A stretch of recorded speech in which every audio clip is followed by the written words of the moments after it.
I'm Paul Barritt. I'm permanent guest leader of Manchester's Hallé Orchestra, and I'm here in London in Highgate to visit a wonderful lady of 96 years, Livia Gollancz. Livia was for many years director of the publishing firm Gollancz, her father's publishing firm. But before that, she was principal horn in the Hallé Orchestra during the time, in wartime years, when Barbirolli reformed the orchestra. I'm thoroughly looking forward to meeting her and hearing her reminiscences of this time.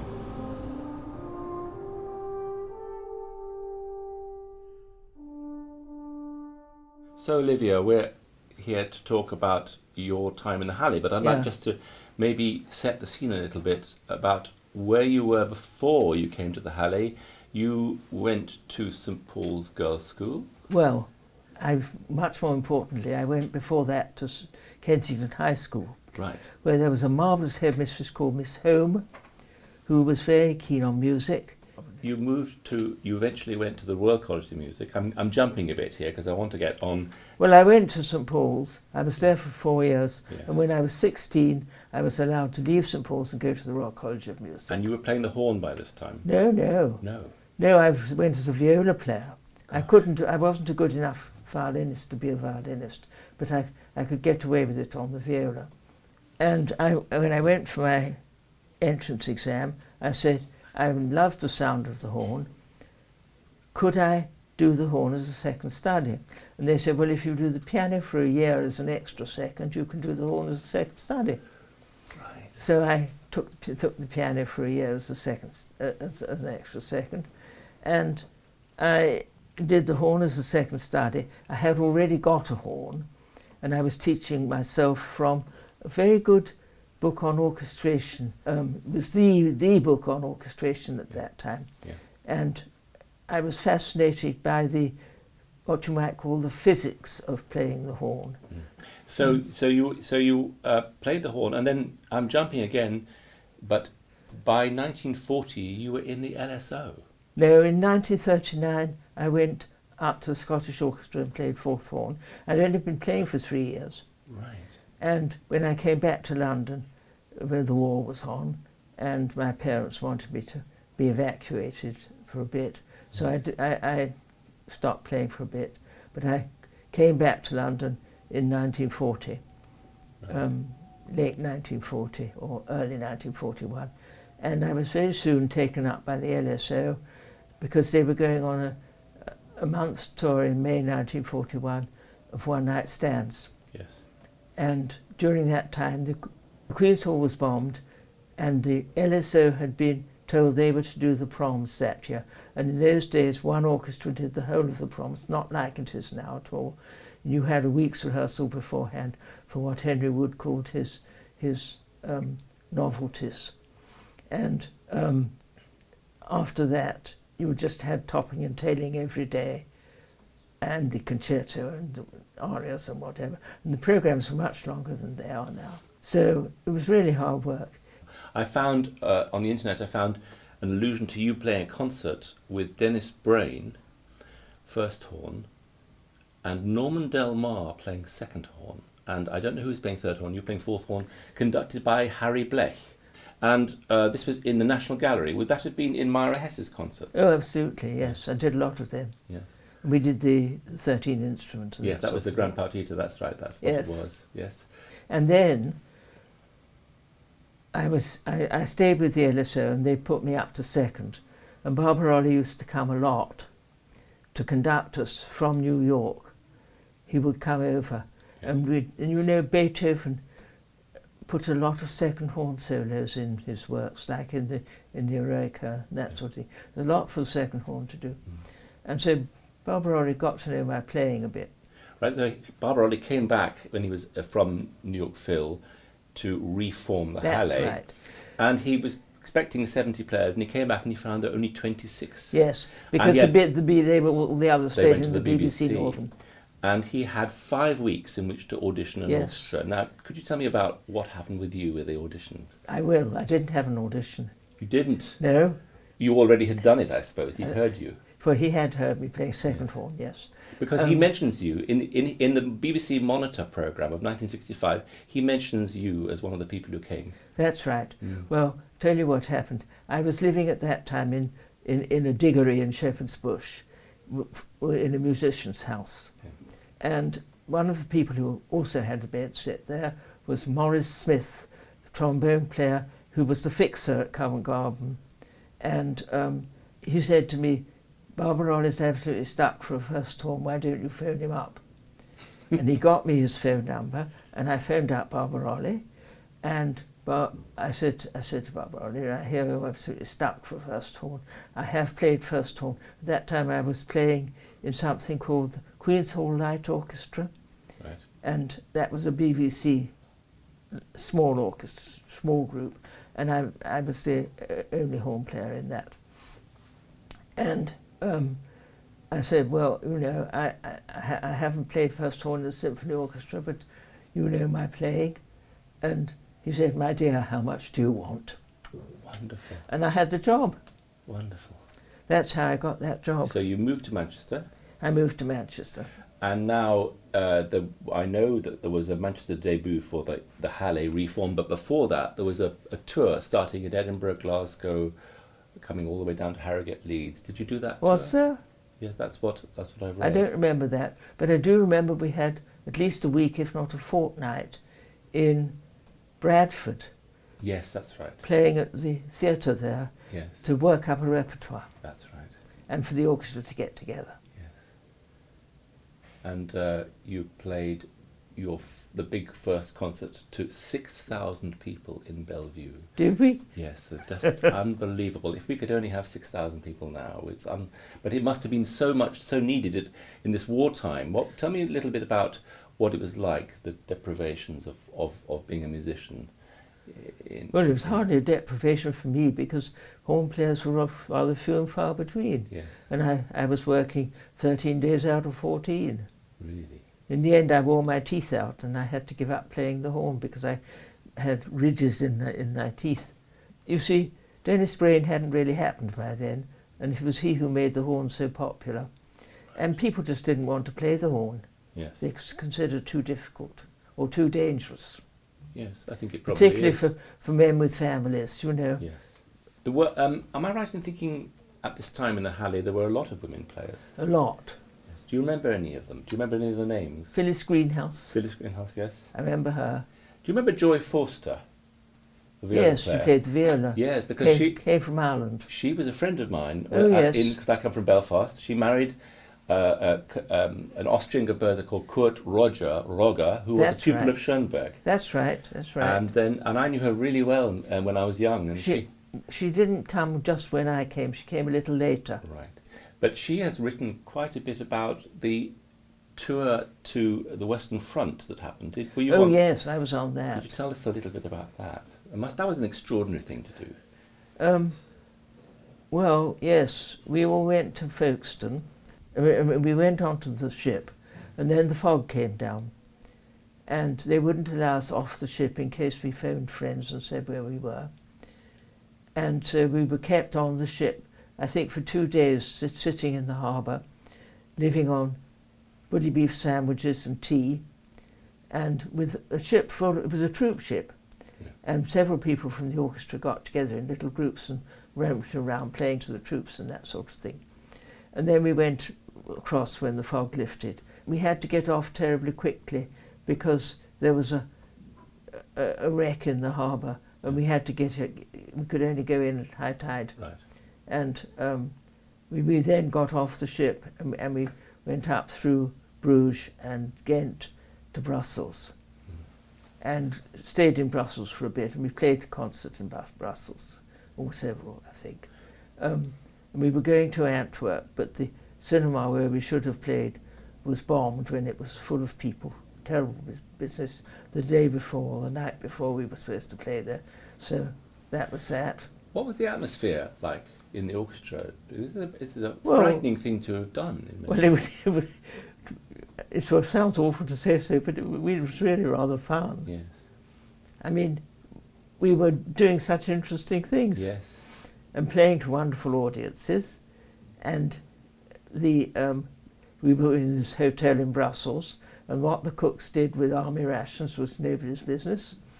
We were very comfortable. Anyway, then we went up to Eindhoven, and we were travelling in converted 3-ton trucks, where there were about 10 of us in each truck, sitting on benches. And Eindhoven has the Philips Works, and the Philips Works had a very nice little concert hall there, smallish by concert standards, but very nice.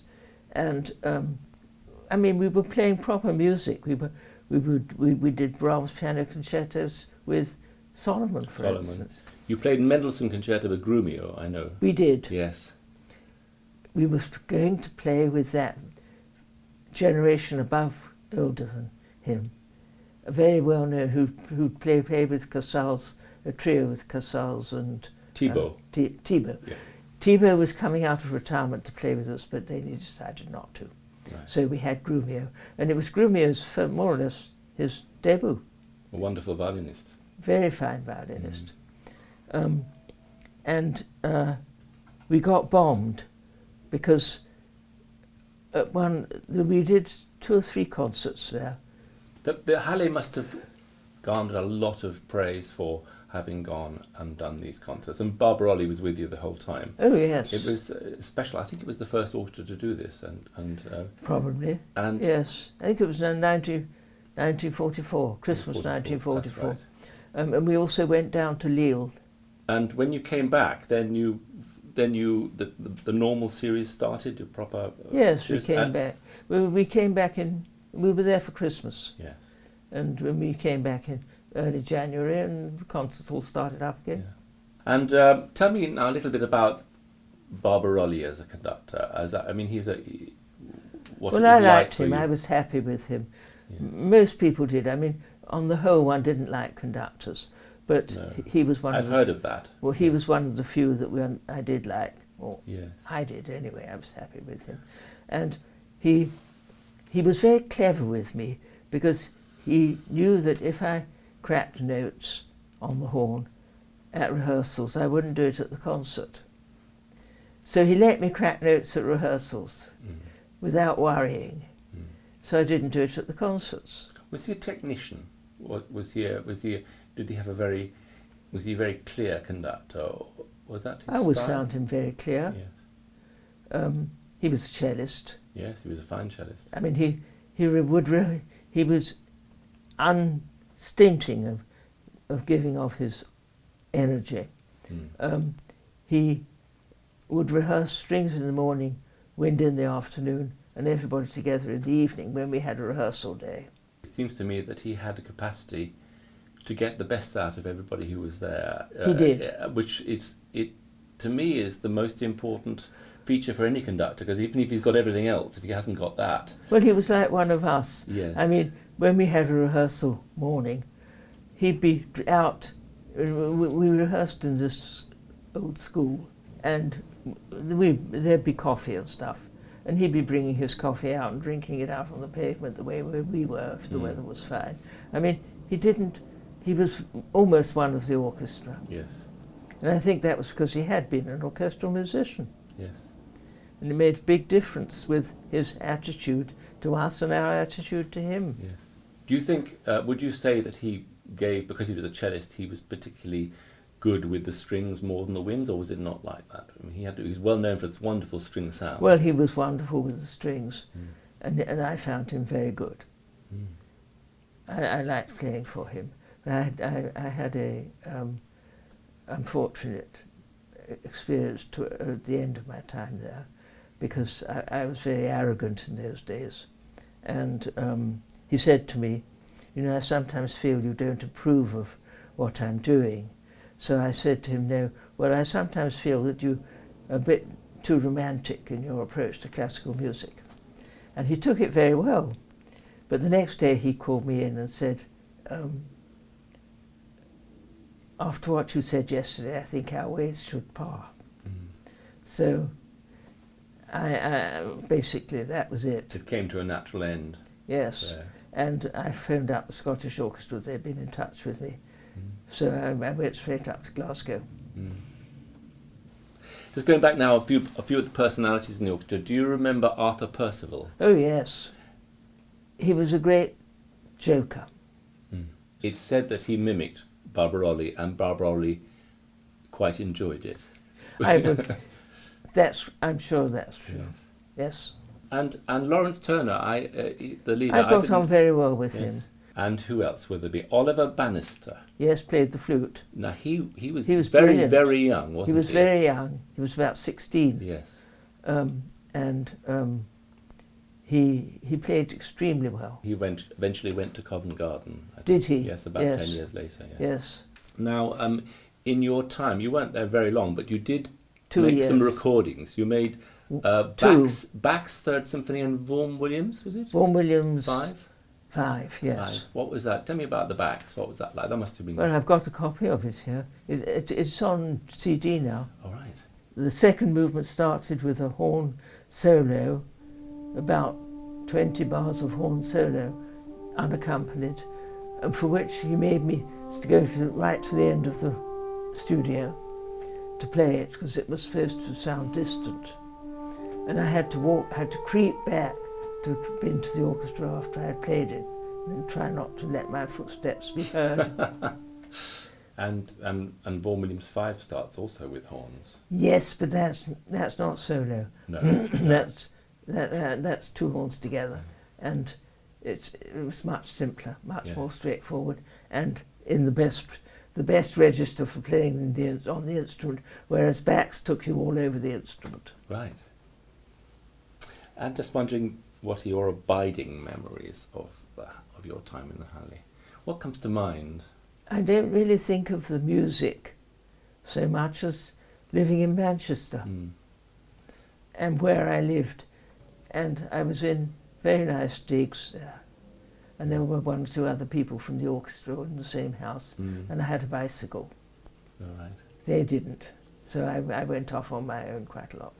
Did you bicycle with the horn? Well, I have done. I have done. And one thing we haven't talked about, because it's not directly about the Hallé, but you stopped playing the horn and you became a director for a long time, of your father's magnificent publishing company. What happened was that I got this trouble with my teeth. Yes. In the end, my playing became a bit unreliable, so I thought it was time to give up. And I knew that if I had these teeth, these are caps.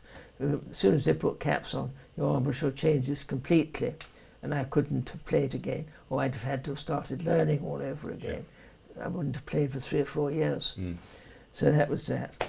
And after I'd left school at 16 and was not properly educated, I simply had to ask my father for a job. There was nothing else I could do. And he was very kind and gave me a job doing the filing in his office. And from there I just went on, and gradually he gave me more and more to do. And eventually he went off in the mid-1960s. He went off on a sabbatical and left me in charge. And then he came back and almost immediately had a stroke and died. And so I just took over. So you were director of Gollancz Publishing till I retired 90s, I retired in 1990 when I was 70. And there's another thing, which is there can't be many horn players who are as active as you as a string player. And I have to say, I know a lot of people in the amateur string chamber music fraternity, and they all know you. Loathe me? No, know you. Oh, know me. No, you're very famous in there. And people, oh yes, I've played with Livia, lots of them. So well, I do play quite a lot. Yes. Well, I did. I don't play very much now. I mean, I'm 96 after all. When I broke my arm and I had job holding the viola, I went on to the fiddle, and I found it easier to play first fiddle, because if you've got a prosthesis in your right shoulder, as I have, it's very rather difficult to lift your elbow enough to play on the bottom strings. Yes. So I play first fiddle, and it seems to work, and people seem to want play with me, so that's all right. Well, that's absolutely wonderful. Thank you very much. Not at all. For some wonderful memories It's a and pleasure. an insight I hope we into... found enough to talk about. Oh yes, wonderful.